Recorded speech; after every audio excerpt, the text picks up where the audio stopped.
English translation, the 68th contact Friday, 12th of November 1976, 047 HRs. You are in quite a hurry to call me back. The circumstances require it. You are not alone. Your friends have brought you here. Yes, Hans and Coney. That is good. In the future, you should no longer come alone, but have at least 2 or 3 companions with you, who will position themselves near the contact point in different places. Do not give any more flashing light signals with your light device. That was very unwise of you earlier. Do you think so? As soon as we saw you, I wanted to show you that we were already there. It was unwise. You received my thoughts and therefore knew that I had already located you. Of course, but I just wanted to show you the location. It was unwise, why you will find out soon. Since about 11 days, we have observed a lively activity of the power group from Brazil, which floats around with some ships in the area. So it is tonight.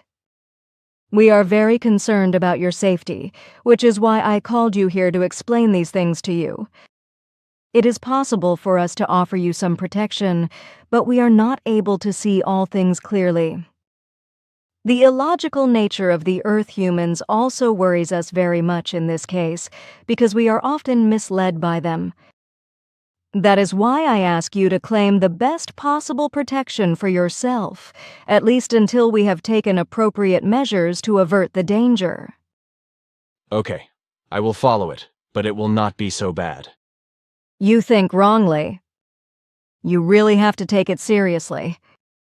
Also, beware of different elements in Germany and Switzerland, because different influential people will no longer shy away from any means to keep you from your task. The same elements also try to make you and your group unfeasible in public. No lie will be too small for them. More than ever, you must now hold together, for the intrigues against you are now countless. Remember what I told you yesterday about our photos? Ah, yes. Good that you remind me. I actually received something today. Sigrid Kinnett sent me something that knocked me off of balance. Here, look, this picture here. That is what you were talking about yesterday, no? No, this one is something else. I misdirected the delivery that was intended for you. I watched you quite well today and noticed that in the evening alone, this delivery that you had received had already burdened you very much, which is why I misdirected the other mailing intended for you to a place where it cannot do any harm. What you have here is a drawing of an inspirational picture transmitted to an illustration painter for the purpose of slowly acquainting the Earth human with things that will cause them trouble in the future. There are certain reasons why the image of a universe barrier was used, but I am not allowed to mention them. By the way, this drawing is not very good. The original is masterly. Pay attention to the differences. Our picture shows the center of the barrier as an egg-shaped structure, as it is in reality, while on this bad imitation, the center is circular. Also, the radiations show very blatant differences, as well as the foreground, where in our picture the wobbling, shimmering energy is recognizable, while on the drawing a landscape is represented. We have already seen that ourselves, but read below, there it is written that I would have brought this picture here only in spring 1976. I have feared this for a long time, also with other photos, as for example of Mars and Venus. But you already distributed it in the middle of last year. Of course I could prove that, but what do you think? Who cares? Now these pictures were shown on TV on the 8th of November 1976, and months earlier pictures of Venus and Mars, and also of Jupiter. Now it is indicated that I took them from the television, although I had them about a year before. You said that before, but it is simply incomprehensible. The Earth human should at least be able to think logically in these things. One would think. There are also difficulties with the tricky Jupiter, and with Ptah's spaceship, Great Spacer, because once or twice this year they also brought pictures on television that look quite devilishly like my pictures.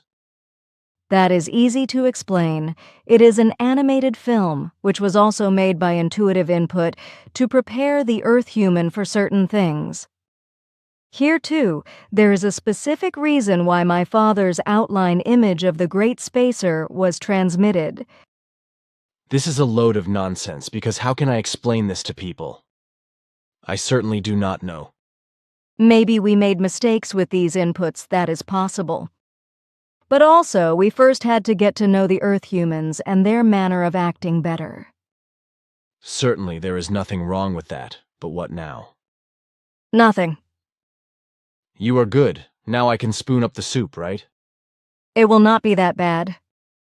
You are now nervous and demoralized. In a few days you will be able to cope with things again when you see them more realistically. In your present excited state, you see everything too black. Okay, you may be right.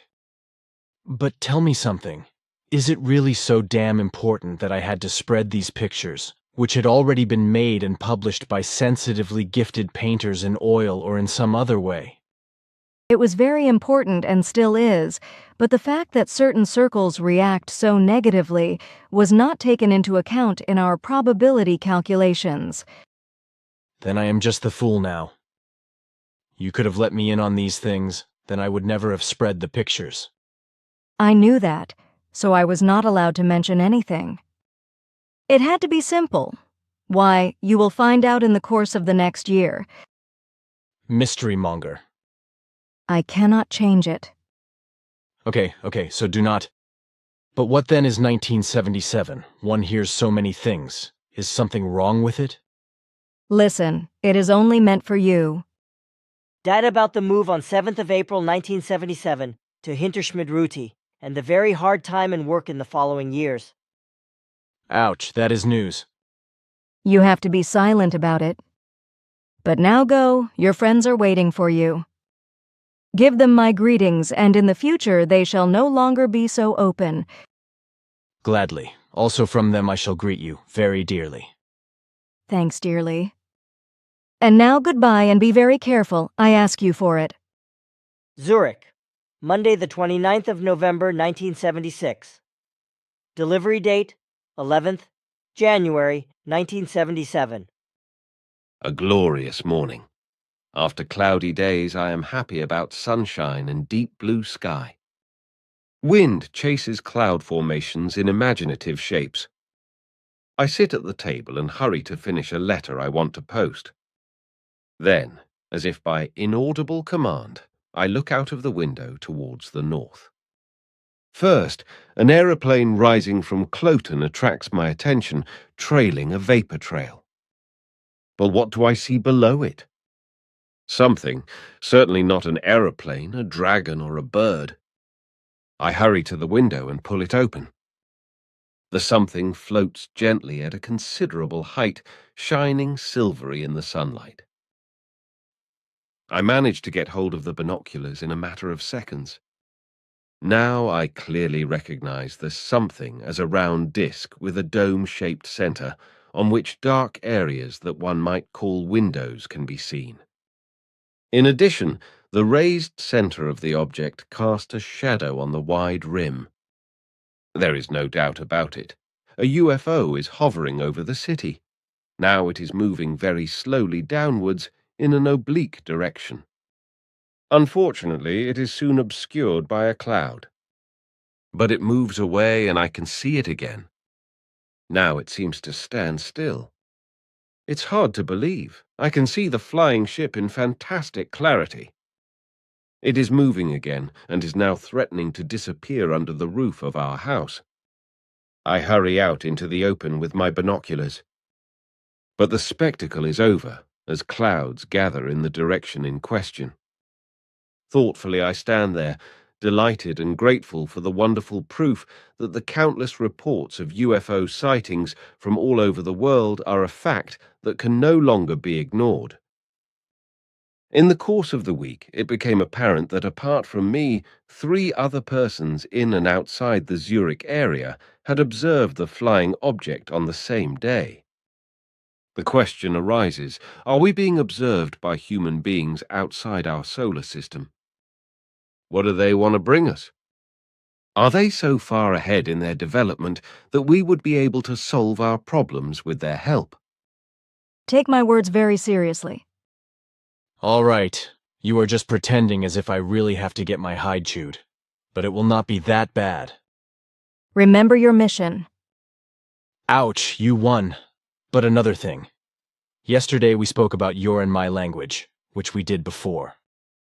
Do you not think that I will be made a fool of again because you explained at the time that you had become accustomed to my language, and therefore everything sounds like my language, while yesterday you made the statement that our literal conversations are also shaped in my language because I have to dress them in my own words out of the transmission of symbolic images? Many will not understand this and claim that the conversations would no longer be transmitted literally. But they are? However, if you cannot understand this, I cannot give you any advice. And they will understand even less that I also speak in your form of expression, although even in your group different people have acquired your language, and in some cases it is no longer possible to distinguish when who wrote what. Make an investigation about it, then you will find out. Is it so hard to understand that people adopt someone else's language and almost literal manner of speaking? Certainly not, at least not for me. Look, a few days ago, Engelbert Vector came to me and brought an article for our monthly newsletter. It is an article under the title Protocol of a Study, which will appear in the December issue. From this article, it is quite clear that Engelbert Vector is already writing in my language, and I was told several times yesterday that this article was my work because it was written in my language. Thus, my language rubs off on other people. They simply accept it, according to which it then says afterwards in written things that everything comes from my pen. The Earth humans cannot be helped in this respect. Certainly not, but now I am leaving. Goodbye, girl. Greet your father, also Manara, Rala, and the others. Gladly, goodbye.